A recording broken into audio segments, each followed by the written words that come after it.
आमची मागणी शासनाला एकच आहे की बच्चू भाऊ आज गेली 4 दिवस झालं उपोषणाला बसलेले आहेत। शेतकरी, कष्टकरी, मजूर, दिव्यांग, निराधार, विधवा, मच्छीमार, मेंढपाळ अशा अनेक मागण्या घेऊन मोजरी श्री संत तुकडोजी महाराज यांच्या पावनभूमीमध्ये उपोषण करीत आहेत। अद्यापपर्यंत शासनाने त्याची दखल नाही घेतली।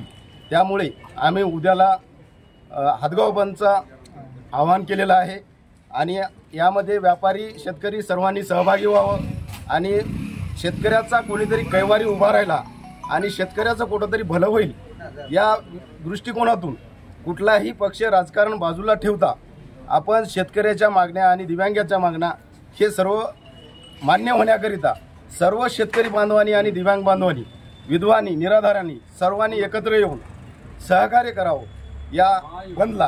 प्लस आता शेतकरी संघर्ष समितीचे आपले आत्माराम पाटील आता पूर्ण टीम आहे त्यांनी उपोषणाला बसलेत।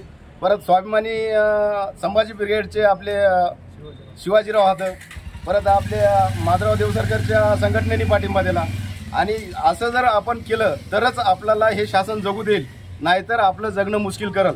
का तर आज यांची हुकुमशाहीची भाषा चालू झाली आहे। यांनीच ज्यावेळेस निवडणुकीच्या पहिलं सांगितलं होतं की बुवा आम्ही कर्जमुक्ती निवडून आल्या शेतकऱ्यांना देऊ, आजपर्यंत दिलं नाही।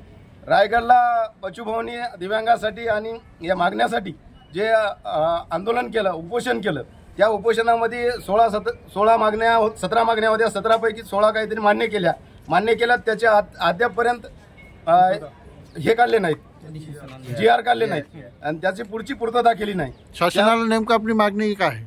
शासनाला आपली नेमकी मागणी आहे की शेतकऱ्याची कर्जमाफी झाली पाहिजे। पहिला मुद्दा, शेतकऱ्याला